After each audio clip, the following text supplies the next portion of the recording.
Hello guys, तो कैसे हैं आप सब। आई होप बढ़िया होंगे। आज की वीडियो में बात करने वाले हैं classification of business activities.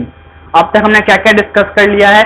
Concept of business, objective of business, economic activities का क्लासिफिकेशन, उस क्लासिफिकेशन यानी कि जिसमें हमने क्लासिफाई करा था इकोनॉमिक एक्टिविटीज को बिजनेस, प्रोफेशन और एम्प्लॉयमेंट में, उनके बीच में हमने डिफरेंस भी कर लिया है।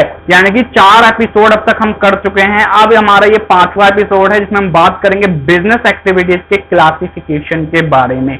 यहां पर मैंने देखो चार्ट बना रखा है, बिजनेस को कैसे क्लासिफाई करा जाता है। यहां देख सकते हो आप, बिजनेस को हम इंडस्ट्री में और कॉमर्स में क्लासिफाई कर सकते हैं। फिर यहां देख सकते हो, इंडस्ट्री को हम क्लासिफाई कर सकते हैं 3 टाइप में, प्राइमरी, सेकेंडरी और टर्सरी। ठीक है, 3 टाइप में हमने इंडस्ट्री को भी क्लासिफाई कर दिया है।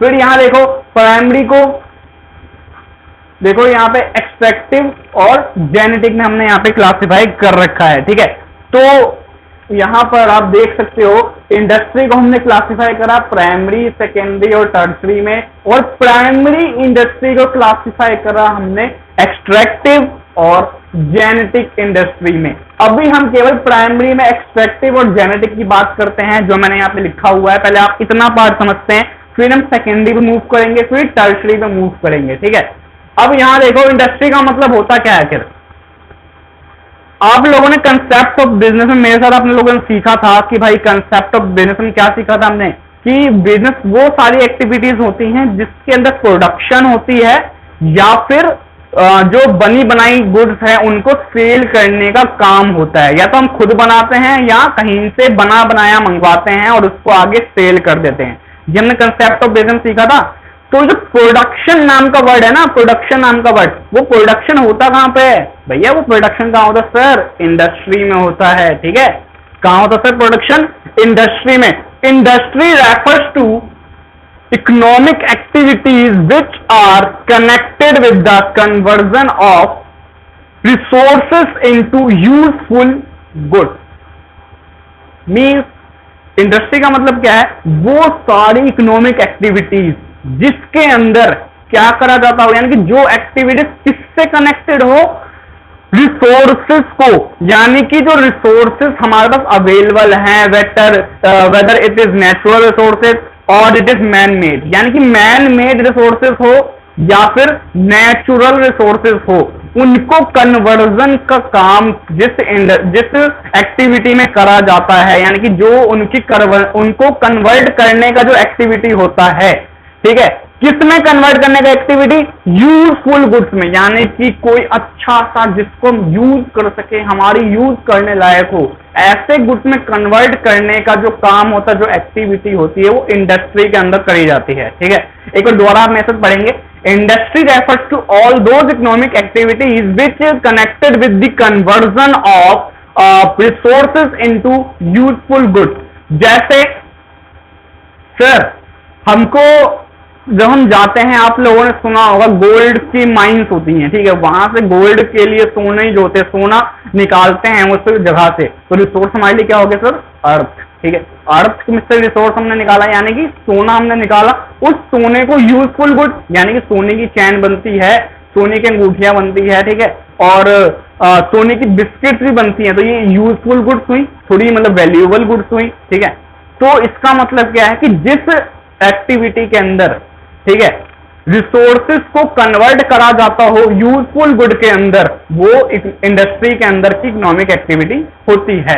ठीक है, अब इंडस्ट्री को हमने 3 पार्ट में क्लासिफाई कर रखा है, प्राइमरी, सेकेंडरी और टर्सरी। अभी केवल हम प्राइमरी की बात करते हैं, फिर सेकेंडरी की भी बात करेंगे जब हम प्राइमरी को पूरा समझ लेंगे उसके बाद। ठीक है, तो देखो प्राइमरी इंडस्ट्री में क्या क्या आता है। प्राइमरी इंडस्ट्री का मतलब क्या है कि these include all those activities which are connected with the extraction of and production of natural resources and reproduction and development of living organisms and plants।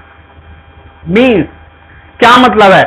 यानी कि वो सारी एक्टिविटीज जो एक्सट्रैक्शन से और प्रोडक्शन से कनेक्टेड हो, जिस एक्टिविटी के अंदर एक्सट्रैक्शन करा जाता हो यानी कि कहीं से कोई चीज बाहर निकाली जाती हो या फिर प्रोडक्शन करा जाता हो किसी चीज का, ठीक है।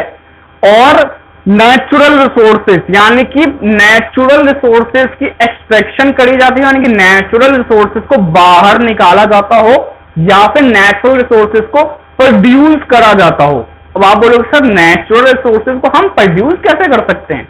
अरे भैया कर सकते हैं। अरे आप लोग खेती करते हैं, फार्मिंग सुना होगा आपने, तो वो फार्मिंग होती क्या करते हैं उसके अंदर जो हमारे पास सीड्स होती हैं उनको हम लगाते तो हैं, तो जो सीड्स हैं वो कैसे बनी होंगी?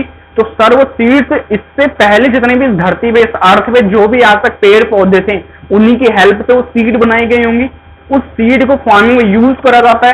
तो सर वो सीड क्या नेचुरली तो है, तो नेचुरल है, उस सीड से हम वापस से वही चीज बना रहे हैं जो इस धरती पर सबसे पहले ही बन गई थी। जैसे एप्पल का पेड़ हो गया, मैंगो पेड़ हो गया, तो मैंगो के जो ट्रीज होते हैं वो तो है नहीं कि इंसान आया उसके बाद ही उसने मैंगो की ट्री बनाया, वो तो नेचुरल मिली थी ना हमको, तो ठीक है, अर्थ में हमको ऐसे ही मिल गई थी। तो हमने क्या करा, उसकी सीड निकाल ली है, मैंगो की सीड, मैंगो खाते उसने सीड निकाल ली, उसको फेंक दिया, बस उसकी हमने अब उसी की फार्मिंग करते हैं। यानी कि आप एग्जांपल लेके समझते दोबारा से, ठीक है। देखो ये मैंगो है, आपने मैंगो को खाया, मैंगो क्या है नेचुरल है, ठीक है। अब इसको आपने खाया, इसकी जो सीड बच गई उस सीड को आपने वापस क्या किया अर्थ के अंदर, ठीक है, जो आपकी लैंड है उस लैंड में आपने क्या करा, उसको वापस से दबा दिया, दफना दिया, ठीक है। तो क्या मतलब है कि प्राइमरी इंडस्ट्री के अंदर हम नेचुरल रिसोर्सेज को प्रोड्यूस भी करते हैं। ये आम पहले से था, हमारे धरती पे पहले से मौजूद था, लेकिन हमने इसको फिर से एक और नया पेड़ बना लिया हमने इसके सीड की मदद से ही। समझ आया कि फार्मिंग वगैरह जो करते हैं वो नेचुरल रिसोर्स की प्रोडक्शन ही करी जाती है। एक तो धरती पहले से था, उसको और हम आगे बढ़ा रहे हैं, तो क्या है वो सर फार्मिंग है, वो प्राइमरी इंडस्ट्री का सर क्या है पार्ट है, ठीक है। फिर देखो यहां पर नेचुरल रिसोर्सेज की हमने प्रोडक्शन कर ली, लेकिन एक्सट्रैक्शन का क्या मतलब है? मैंने आपको अभी गोल्ड का एग्जांपल देकर समझाया था। गोल्ड में मैंने क्या बताया था कि गोल्ड की जो माइंस होती हैं वहां से गोल्ड को निकाला जाता है चैन और बिस्किट वगैरह बनाने के लिए। तो गोल्ड को हम निकालते हैं, उसको क्या बोलेंगे sir? Extraction of natural resources. Natural है कि वो गोल्ड माइंस इंसान ने तो बनाया नहीं है, ह्यूमन ने तो बनाया नहीं है, कहां से आया सर? नेचर की तरफ से आया ना। तो नेचुरल रिसोर्सेज की हमने एक्सट्रैक्शन करी उससे कुछ नया बनाने के लिए। एक्सट्रैक्शन ऑफ नेचुरल रिसोर्सेज भी किसका पार्ट है? प्राइमरी इंडस्ट्री का ही पार्ट है, ठीक है। फिर देखो and reproduction and development of living organisms plant. और रिप्रोडक्शन और डेवलपमेंट किसका? लिविंग ऑर्गेनिजम्स का। यानी कि रिप्रोडक्शन आपने सुना होगा, 10th तक आप पढ़ते आ रहे हैं, 10th में आपने पढ़ा होगा, 8th में पढ़ा होगा। रिप्रोडक्शन का क्या मतलब होता है कि जैसे एक लिविंग थिंग है, ठीक है, उस लिविंग थिंग से कुछ एक और नया लिविंग थिंग बना दिया जाए, ठीक है। रिप्रोडक्शन का मतलब कि जैसे मतलब कि एक लिविंग थिंग है उससे एक और नया लिविंग थिंग बना दिया जाए, वो रिप्रोडक्शन होती है, ठीक है। जैसे प्लांट में होता है, प्लांट में भी एक प्लांट से दूसरा नया प्लांट बनाया जाता है, रिप्रोडक्शन। यानी कि जिसके अंदर क्या हो, कुछ फ्यूचर के अंदर किसी पर्पस के लिए, ठीक है, कुछ हम नया रिप्रोडक्शन करा जाता है ताकि उसको फ्यूचर में फर्दर उसको और आगे रिप्रोडक्शन करवाया जा सके, उससे और ज्यादा रिप्रोडक्शन करवाया जा सके फ्यूचर के अंदर। सपोज ये इंडस्ट्री है, इसने क्या करवाया? रिप्रोडक्शन करवाया प्लांट्स के बीच में, ठीक है। प्लांट्स में इसने रिप्रोडक्शन करवाया तो इससे एक नया प्लांट बनेगा, ठीक है, जो कि छोटा होगा भी साइज में, स्मॉल होगा, ठीक है। फिर जब इसको फ्यूचर में हम वापस से यूज कर सकते हैं रिप्रोडक्शन करवाने के लिए, फिर उससे ऐसे करते करते एक और प्लांट बनेगा, फिर उस प्लांट को फिर से रिप्रोडक्शन करवाया जाएगा और फिर वो एक और नया प्लांट बना देगा। इसी को बोलते हैं, यानी कि एक से दूसरा बना, दूसरे से तीसरा बना, तीसरे से चौथा बन गया, इसी को बोलते हैं रिप्रोडक्शन। यानी कि एक लिविंग थिंग से दूसरा लिविंग थिंग बनाना और उस लिविंग थिंग को फ्यूचर में फर्दर पर्पस के लिए यूज करना, ठीक है, ये होता है रिप्रोडक्शन में, ठीक है। और इसका हमने आगे पार्ट कर रखा है, ठीक है, जैसे एक्सट्रैक्टिव इंडस्ट्रीज और जेनेटिक इंडस्ट्रीज। एक्सट्रैक्टिव इंडस्ट्री यानी कि वो सारी इंडस्ट्री जो क्या करती हैं, माइंस वगैरह में से यूजफुल चीजें बाहर निकालती हैं। गोल्ड माइंस हो गया, ठीक है, या फिर मेटल्स हो गया, ठीक है, ये सब, या फिर जो फार्मिंग वगैरह है ये भी क्या है, इसी का पार्ट है। सर कैसे है, तो सुनो, यहाँ पे आप लोग क्या करते हैं, जो दाल वगैरह होती है, राइस वगैरह होता है, उसको जो है क्या करा होता है, फार्मिंग करी जाती है उस सबकी। तो कैसे करे आपने फार्मिंग, वो भी तो वही है, जब आप उसको फार्मिंग कर लोगे, जो फसल आगे तैयार, जो क्रॉप तैयार हो जाएगी, उसको आप बाहर निकालोगे, तो वो एक्सट्रैक्टिव इंडस्ट्री का ही काम है कि वो नेचुरल रिसोर्सेज को बाहर निकालती है। राइस है, राइस तो नेचुरल ही है, ह्यूमन ने बनाया नहीं है, बस उसको सीड मिल गए राइस के, तो वो और आगे इसको प्रोड्यूस करता जा रहा है। तो आप उसको जब बाहर निकालोगे जमीन से, वो एक्सट्रैक्टिव इंडस्ट्री का ही काम होता है, फार्मिंग वगैरह, ठीक है, फार्मिंग हो गया, या माइंस में से जो यूजफुल मेटल्स वगैरह निकालनी है, वो भी किसका काम है सर, एक्सट्रैक्टिव इंडस्ट्री का ही काम है, ठीक है। अब ऐसे ही बात होती है जेनेटिक इंडस्ट्री की। तो जेनेटिक इंडस्ट्री का क्या मतलब, मैंने आपको यहाँ पर रिप्रोडक्शन नाम का वर्ड बताया था कि रिप्रोडक्शन करवाना, एक लिविंग थिंग से दूसरा नया लिविंग थिंग बनाना, और उस लिविंग थिंग को फ्यूचर में और लिविंग थिंग बनाने के लिए यूज करना, जेनेटिक इंडस्ट्री का काम होता है, ठीक है। यानी कि किसी के मतलब क्या होता है, भाई बहुत सारे से गाय है, ठीक है, काउस है, यानी कि ठीक है, वो काउस में रिप्रोडक्शन करवाता है, फिर वो उससे और ज्यादा कर आबादी बढ़ती जाती है काउस की, ठीक है, फिर वो काउस फ्यूचर में किसी को बेचता है, फिर वो उसकी रिप्रोडक्शन करवाता है, तो वो उसके बाद बहुत सारे काउस हो जाते हैं, ठीक है। जैसे यहाँ पे एग्जांपल लेके समझो, लाइक ये एक पर्सन बी है, ठीक है, बी ने क्या करवाया, इसके पास था पूरा काउस का फार्म था, ठीक है, तो इसने क्या करा, काउस की रिप्रोडक्शन करवाई, ठीक है, उससे उसके यहाँ पे काउस की आबादी बढ़ गई, पॉपुलेशन बढ़ गई, ठीक है। तो जब वो पॉपुलेशन बढ़ गई काउस की, तो उसने क्या करा, एक काउ को सेल कर दिया, ठीक है, और जिसको उसने सेल किया उसका नाम था सी ने फिर करवाया रिप्रोडक्शन काउस में, ठीक है, और जब रिप्रोडक्शन करवाया उससे एक और काउ मिल गया उसको, ठीक है, जब वो काउ बना, तो उसके बाद उसने क्या करा, इसके लिए उसने भी अपना खुद का एक फार्म खोल लिया काऊ का, जहां पे वो गायों का ध्यान रखता था और उनके जो मिल्क उनसे मिलता था काऊ से, उसको सेल कर दे रहा था मार्केट के अंदर।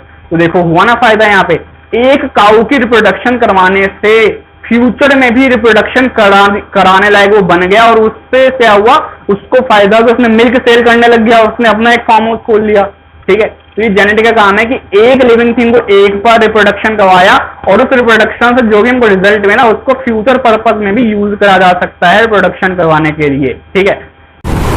सर फिर बारी आती है सेकेंडरी इंडस्ट्री की। सेकेंडरी इंडस्ट्री को भी हमने दो पार्ट में क्लासिफाई कर रखा है, जैसा आप देख सकते हैं चार्ट के अंदर, मैन्युफैक्चरिंग और कंस्ट्रक्शन, ठीक है। सबसे पहले बात करते हैं मैन्युफैक्चरिंग की, लेकिन उससे पहले हम बात करें सर सेकेंडरी इंडस्ट्री आखिर होती क्या है। हमने प्राइमरी के बारे में तो पढ़ लिया कि उसके अंदर हम रॉ मटेरियल्स को एक्सट्रैक्ट करते हैं नेचुरल सोर्सेस से, लेकिन सेकेंडरी में क्या करते हैं, सेकेंडरी में क्या एक्सट्रैक्शन का काम होता है, तो मैं बोलूंगा नहीं, इसमें एक्सट्रैक्शन का काम नहीं होता है, इसमें मैन्युफैक्चरिंग का काम होता है, प्रोडक्शन का काम होता है। इसमें यानी कि जो आपने प्राइमरी में जो चीजें एक्सट्रैक्ट करी थी, उन एक्सट्रैक्ट की गई चीजों से ही नया प्रोडक्ट बनाने का काम सेकेंडरी इंडस्ट्री करती है। मैंने एक एग्जांपल आपको बताया था उसमें कि गोल्ड माइन से जब गोल्ड को निकाला जाता है, तो उसके बाद उसको सोने का बिस्किट, गोल्ड के जो बिस्किट्स होते हैं, गोल्ड की चेन होती हैं, ये सब बनाने में उसका यूज करा जाता है। तो वो जो गोल्ड जहां पर उसकी बिस्किट बनेगी, जहां पर उसका चेन बनेगा, वो सेकेंडरी इंडस्ट्री का काम है वो सब चीजें बनाना, ठीक है। तो सेकेंडरी इंडस्ट्री का मतलब है these are concern with using the materials which have already extracted at primary stage, ठीक है। यानी कि जो असेट, यानी कि जो मटेरियल्स प्राइमरी स्टेज पर पहले से ही एक्सट्रैक्ट कर लिए गए हैं, उनको ही कन्वर्ट करा जाता है, मतलब आगे और उनकी मैन्युफैक्चरिंग करी जाती है, न्यू प्रोडक्ट बनाए जाते हैं उन एक्सट्रैक्टेड मटेरियल्स का यूज करके, ठीक है। These industries process such materials, देखो यहाँ लिखा भी है, These industries process such materials to produce goods for final consumption और for further processing by industrial units. अब यहाँ पर सर एक लाइन आई है, आपने बोला फॉर फाइनल कंजम्पशन और फॉर फर्दर प्रोसेसिंग। सर इसका मतलब क्या है? तो मैं बोलूंगा देखो, गुड्स जो होती हैं, जो आपने प्राइमरी स्टेज पर एक्सट्रैक्ट करा, उसको आपने सेकेंडरी पे लेके आए, उसकी फर्दर प्रोसेसिंग के लिए, मींस कहने का मतलब है उससे नया प्रोडक्ट बनाने के लिए। आपने नया प्रोडक्ट बनाया, अब उसके दो यूज होंगे, ठीक है। मान लेते हैं आपने गोल्ड निकाला, ठीक है, गोल्ड माइन से आपने गोल्ड निकाला, उससे आपने प्रोडक्ट बनाया गोल्ड की बिस्किट्स, ठीक है, गोल्ड बिस्किट्स आपने बनाए। अब इसके जो होंगे दो यूज होंगे, या तो ये सीधा फाइनल कंजम्पशन के लिए यूज कर लिया जाएगा, या फिर इसको दूसरी इंडस्ट्रीज इसका यूज करेंगी, यानी कि दूसरी इंडस्ट्रियल यूनिट्स, ठीक है। यानी कि जो आपने गोल्ड था आपके पास, उससे आपने गोल्ड की बिस्किट बनाई, उस बिस्किट के दो यूज होंगे। पहला तो होगा कि डायरेक्ट कंज्यूमर यूज कर लेंगे उसको, दूसरा यूज क्या होगा कि उसको, और दूसरा आपके साथ में जो इंडस्ट्री के साथ में आपका जो दूसरे बिजनेस वगैरह हैं, ठीक है, आप लोग इको में पढ़ेंगे कि टर्म पढ़ने वाले हैं कि भाई जो दूसरे बिजनेस वगैरह हैं वो एक दूसरे पे डिपेंडेंट होते हैं रॉ मटेरियल्स को लेके, यानी कि वो एक दूसरे का, मतलब कि जैसे एक इंडस्ट्री है उसने फिनिश गुड तैयार कर लिया, तो वो फिनिश गुड किसी और इंडस्ट्री का क्या होगा, रॉ मटेरियल होगा, यानी कि किसी और बिजनेस का रॉ मटेरियल होगा। और यहाँ पे इंडस्ट्रियल यूनिट्स का क्या मतलब है, एक बहुत सारी इंडस्ट्री, यानी कि जिसमें बहुत सारी फॉर्म्स का ग्रुप होता है ना, उसको इंडस्ट्री कहते हैं। उस ग्रुप का कोई एक यूनिट भी आपके फिनिश प्रोडक्ट को यूज कर सकता है कुछ और नया बनाने के लिए, ठीक है। तो ये मतलब है, या तो आपने सीधा कंज्यूमर को दे दिया, या फिर आपने अपने ही ग्रुप के किसी फर्म को दे दिया कुछ और बनाने के लिए, तो ये दो यूज हो गए इसके, ठीक है, सेकेंडरी इंडस्ट्री के अंदर। फिर बात आती है सर, सेकेंडरी इंडस्ट्री में सर दो टाइप के होते हैं, मैन्युफैक्चरिंग और कंस्ट्रक्शन। सर मैन्युफैक्चरिंग का क्या मतलब है? तो देखो, मैन्युफैक्चरिंग मतलब कि these industries are engaged in producing goods and through processing of raw materials and thus creating firm utilities। यानी कि ये वो इंडस्ट्रीज होती हैं जो गुड्स को प्रोड्यूस करती हैं रॉ मटेरियल्स की हेल्प से। जो रॉ मटेरियल इनको मिला है प्राइमरी इंडस्ट्री से, उसको ये क्या करती हैं, प्रोसेस करती हैं और उससे यूजफुल गुड बनाती हैं और यूटिलिटी भी क्रिएट करती हैं, इसका कुछ यूटिलिटी भी हो ऐसे गुड ये बनाती हैं। ये होते हैं मैन्युफैक्चरिंग इंडस्ट्रीज, ठीक है। अब जैसे सर मैन्युफैक्चरिंग इंडस्ट्री के अंदर क्या क्या एग्जांपल ले सकते हैं, तो मैन्युफैक्चरिंग इंडस्ट्री में जैसे ये मार्कर है, ठीक है, ये मार्कर बनता है मैन्युफैक्चरिंग इंडस्ट्री में। क्या करेंगे भाई, इस मार्कर के अंदर जो भी रुई वगैरह है, कॉटन कहाँ से आया होगा इसके लिए, प्राइमरी इंडस्ट्री से आया होगा ना सर। इसके अंदर कॉटन डलती है, आप लोगों ने देखा होगा वैसे, ठीक है, इसमें कॉटन डलती है। वो कॉटन कहाँ से आया होगा सर, प्राइमरी इंडस्ट्री से आया होगा। देखो प्राइमरी इंडस्ट्री का गुड का यूज करा कि नहीं करा उन्होंने, यानी कि प्राइमरी इंडस्ट्री का जो फिनिश गुड था वो सेकेंडरी का रॉ मटेरियल बना कि नहीं बना, बना सर, बिल्कुल। इसमें जो रुई थी वो कॉटन थी, वो प्राइमरी से आया, तो ये इन्होंने क्या करा, इसमें रुई लगाई, फिर इंक डाला, ठीक है, फिर इस पे प्लास्टिक की बॉडी चढ़ाई, ठीक है। तो ये सब क्या है, मैन्युफैक्चरिंग का जो काम है, मैन्युफैक्चरिंग की तो करी जा रही है इसकी, कि हमने प्राइमरी से जो हमको मिला उसको हम एक नया प्रोडक्ट बनाने में यूज कर लिया हमने। ये मैन्युफैक्चरिंग का काम है, समझ आया है बात को, ठीक है। अब यहाँ देखो, ये मैन्युफैक्चरिंग नाम का जो पंछी है, यानी कि मैन्युफैक्चरिंग नाम की जो इंडस्ट्री है वो भी चार टाइप की होती है, ठीक है। यहाँ देखो, analytical industry, synthetical industry, processing industry, assembling industry.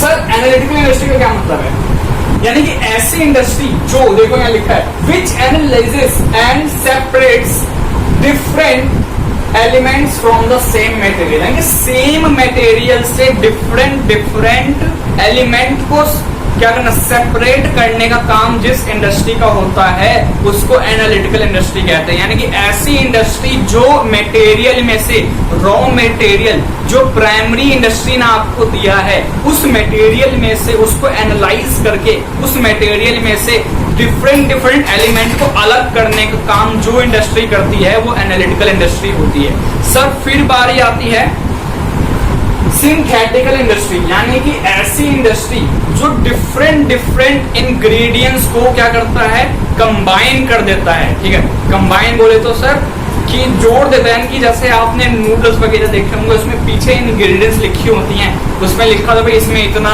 जो है इतने कैलोरी है, यानी कि इतना ये मसाला मिला हुआ है, इतना ये टाइप का मिला हुआ है। तो वो सारी क्या होती है, इंग्रेडिएंट्स होती हैं। जब डिफरेंट इंग्रेडिएंट्स को मिला के एक नया प्रोडक्ट बनाया जाता है, सर वो जो प्रोडक्ट बनाने को जो डिफरेंट इंग्रेडिएंट्स को कंबाइन करने का जो काम करता है, वो ऐसे इंडस्ट्री को सिंथेटिकल इंडस्ट्री कहते हैं। इसका बेस्ट एग्जांपल है सीमेंट। सीमेंट के अंदर बहुत से इंग्रेडिएंट्स मिलाए जाते हैं एक बहुत अच्छा मजबूत सीमेंट बनाने के लिए। ठीक है, फिर यहाँ देखो sir processing industry which involve successive stages for manufacturing finish goods. इसमें क्या होता है सर, ये जो प्रोसेसिंग इंडस्ट्री है क्या होता है इसके अंदर कि इसमें बहुत सारी स्टेजेस होती हैं एक फिनिश प्रोडक्ट बनाने के लिए। जैसे मार्कर है, सबसे पहले इसके अंदर रुई लगाई गई होगी, रुई लगाने के बाद इसको अगले को क्या करा होगा, जैसे मान लो 4-5 वर्कर है, मैं आपको एग्जांपल देकर समझाता हूँ। ठीक है, इसको मैं रेस करता हूँ थोड़ा सा, देखो ये है पहला स्टेज। इस पे क्या हुआ सर, कॉटन लगाया गया। फिर इसने क्या करा, इसको अगले स्टेज यानी बी स्टेज पे भेज दिया। बी स्टेज वाले ने इसके ऊपर क्या करा, इसमें इंक लगाया। ठीक है, ऐसे इसने सी को भेज दिया, सी वाले ने इसको प्लास्टिक की बॉडी चढ़ाई। ठीक है, और फिर इसको भेज दिया इसने डी वाले के पास, और डी वाले ने तीनों को कंबाइन करके एक नया प्रोडक्ट बना दिया, मार्कर। यानी कि जो हमारा क्या था, फिनिश प्रोडक्ट। ठीक है, समझ आया। पहले स्टेज पे कॉटन लगाया, फिर उसमें इंक डाली गई, फिर प्लास्टिक बॉडी से उसको अच्छे से कवर कर दिया गया। यानी कि पहले ने कॉटन बनाया मार्कर के लिए, दूसरे ने इंक उसके लिए बनाई, तीसरे ने उसके लिए प्लास्टिक बॉडी बनाई, और चौथे ने क्या करा, सबको जोड़ जाड़ के एक मार्कर तैयार कर दिया। क्या हुआ सर, इसमें स्टेजेस इन्वॉल्व थे ना, सब 4 स्टेज थे इसके अंदर। पहला कॉटन, फिर इंक, फिर प्लास्टिक बॉडी, फिर इसके बाद इसको एक तरोताजा फिनिश गुड बना दिया, यानी कि मार्कर बना दिया। तो ये सब 4 स्टेप लगाने के बाद जो हमको फिनिश गुड मिलता है, वो काम किसका होता है, प्रोसेसिंग इंडस्ट्री का। यानी कि जिसके अंदर स्टेजेस इन्वॉल्व हो फिनिश गुड बनाने के लिए, वो प्रोसेसिंग इंडस्ट्री होती है। ठीक है, फिर देखो सर असेंबलिंग इंडस्ट्री। अब मैंने आपको यहाँ बात करी थी कॉटन, इंक, प्लास्टिक, सबको असेंबल करने का काम किसने किया सर, चौथे इंडस्ट्री ने किया। तो ऐसे इंडस्ट्री को क्या कहते हैं सर, असेंबलिंग इंडस्ट्री कहते हैं। ठीक है, जैसे एक और एग्जांपल लेते हैं, मार्कर ही क्यों सर, हम एग्जांपल लेते हैं मोबाइल फोन का। अब आप जानते हैं मोबाइल फोन का आपने सुना होगा made in India, made in फलाना कंट्री, मेड इन ठिकाना कंट्री। ठीक है, हम कंट्री के नाम लेते सिर्फ इंडिया की बात करते हैं, मेड इन इंडिया आपने सुना होगा। तो इंडिया में जो मोबाइल फोन बनते हैं, क्या आपको लगता है प्रॉपर इंडिया में बनते हैं सर? उसमें मेड इन इंडिया लिखा होता है सर, उस पर मेक नहीं लिखा होता है। अगर मेक लिखा रहेगा तो उसका मतलब है कि वो इंडिया में ही बना है पूरे तरीके से, लेकिन मेड लिखा है, MEDE, मेड लिखा है, तो इसका मतलब है कि वो आधा अधूरा इंडिया में बना है, यानी कि उसके पार्ट्स को असेंबल जोड़ा गया इंडिया में है, लेकिन उसके बाकी सारे पार्ट्स जो बाकी दूसरी कंट्री से मंगवाए गए हैं। ठीक है, मेड का मतलब ये होता है कि आपकी कंट्री में जो मोबाइल फोन है, जैसे मान लो कोई फेमस ब्रांड की बात नहीं करते हैं, ठीक है, कोई मोबाइल फोन है, उसके जो पार्ट्स होते हैं, जैसे कैमरा हो गया, टच वगैरह हो गया, बैटरी हो गई, ये सब पार्ट्स होते हैं इसके पार्ट्स अगर दूसरी कंट्री से मंगवाए जाते हैं और उसको इंडिया में लाके जोड़ा जाता है, तो उसको बोलते हैं असेंबल करना। ठीक है, यानी कि बहुत से जगहों से पार्ट मंगवाए गए और उसको इंडिया में लाकर एक तरोताजा एक नया मोबाइल फोन बना दिया, पार्ट्स को जोड़ जा रहे उस मोबाइल फोन के अंदर, तो वो हो गया मेड इन इंडिया। लेकिन यहीं पे अगर हो मेक इन इंडिया, तो आप समझ सकते हैं हमारे पार्ट्स भी हमारे यहाँ के, मोबाइल भी हमने ही बनाया, तो वो मेक इन इंडिया। ठीक है, समझ गए बात को। ठीक है, तो क्या बता रहा था आपको यहाँ पे, असेंबलिंग का काम, कि मोबाइल के पार्ट्स को जोड़ना। मोबाइल में जैसे होते हैं जितने पार्ट्स, कैमरा हो गया, टच स्क्रीन हो गया, सबको जोड़ना ही असेंबलिंग का काम होता है, असेंबलिंग इंडस्ट्री का। ठीक है, मोबाइल क्यों ना सर, कार के पार्ट्स भी हो सकते हैं सर, बहुत से ऐसे गुड्स हैं जिनके पार्ट्स असेंबल करे जाते हैं। बिल्कुल सर। ठीक है, जैसे यहाँ पर हमने मार्कर की बात करी थी, ठीक है। जैसे ब्लूटूथ हेडसेट है, इसके भी पार्ट्स असेंबल करे जाते हैं, ठीक है। तो ये भी किसका काम है सर? असेंबलिंग इंडस्ट्री का काम होता है, ठीक है। फिर बात करते हैं सर कंस्ट्रक्शन इंडस्ट्रीज का। These industries are involved in the construction of buildings, dams, bridges, roads, as well as tunnels. Engineering and architectural skills are an important part in construction industries. देखो क्या लिखा है यहाँ पर, क्योंकि ये वो इंडस्ट्रीज होती है जो क्या कंस्ट्रक्शन करती हैं। क्या कंस्ट्रक्ट करते हैं सर? बिल्डिंग बनाती हैं, ये डैम्स को क्रिएट करती हैं, ठीक है। और सर टनल्स वगैरह बनाती है, रोड्स वगैरह बनाती हैं। ये कंस्ट्रक्शन इंडस्ट्री का काम होता है। इसके अंदर इंजीनियरिंग स्किल की जरूरत बहुत ज्यादा होती है इस टाइप की इंडस्ट्री में, ठीक है। तो समझ आ गया आपको?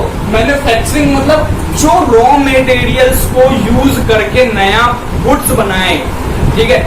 और कंस्ट्रक्शन मतलब जो बिल्डिंग, डैम, रोड, टनल ये सब बनाए, वो कंस्ट्रक्शन इंडस्ट्री, ठीक है सर। फिर बारी आती है टर्सरी सेक्टर की, यानी कि टर्सरी इंडस्ट्री की, यानी कि इस इंडस्ट्री में कौन कौन से लोग आते हैं। मींस हमने प्राइमरी में ये पढ़ लिया कि हम जो यूजफुल रॉ मटेरियल्स वगैरह उनकी उसको एक्सट्रैक्शन का काम हम करते हैं। अब सेकेंडरी में हमने पढ़ लिया उस रॉ मटेरियल से, जो हमने प्राइमरी में गेट करा था, एक्सट्रैक्ट करा था, उसको सेकेंडरी में हम यूज करते हैं नया प्रोडक्ट बनाने के लिए। हमने प्रोडक्ट फिनिश गुड बना लेते हैं। सर वो सेकेंडरी में हमने जो फिनिश गुड बनाया था, अब ये तो है नहीं कि हमने फिनिश गुड अपने घर पे रखने के लिए बनाया था, अपने घर की यूज के लिए बनाया था, ऐसा तो होगा नहीं सर। उस फिनिश गुड का करेंगे क्या? उस फिनिश गुड को सेल करोगे ना, उसको सेल करने में आपकी जो हेल्प करता है वो टर्सरी इंडस्ट्री होता है, ठीक है सर। सेल करने में कैसे हेल्प करता है? ये जो टर्सरी इंडस्ट्री है ना, प्राइमरी की भी हेल्प करता है। अब आप सर हो गए कंफ्यूज।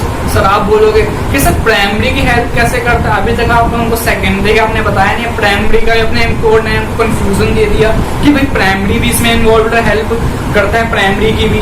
तो सर सुनो, यहाँ पर आपने एक्सट्रैक्शन कर लिया, ठीक है, आपने एक्सट्रैक्ट करा गोल्ड माइन से गोल्ड को, ठीक है। तो इस गोल्ड को आप मान लो, ये जो आपने जहां से एक्सट्रैक्शन करा है वो जगह है दिल्ली, ठीक है।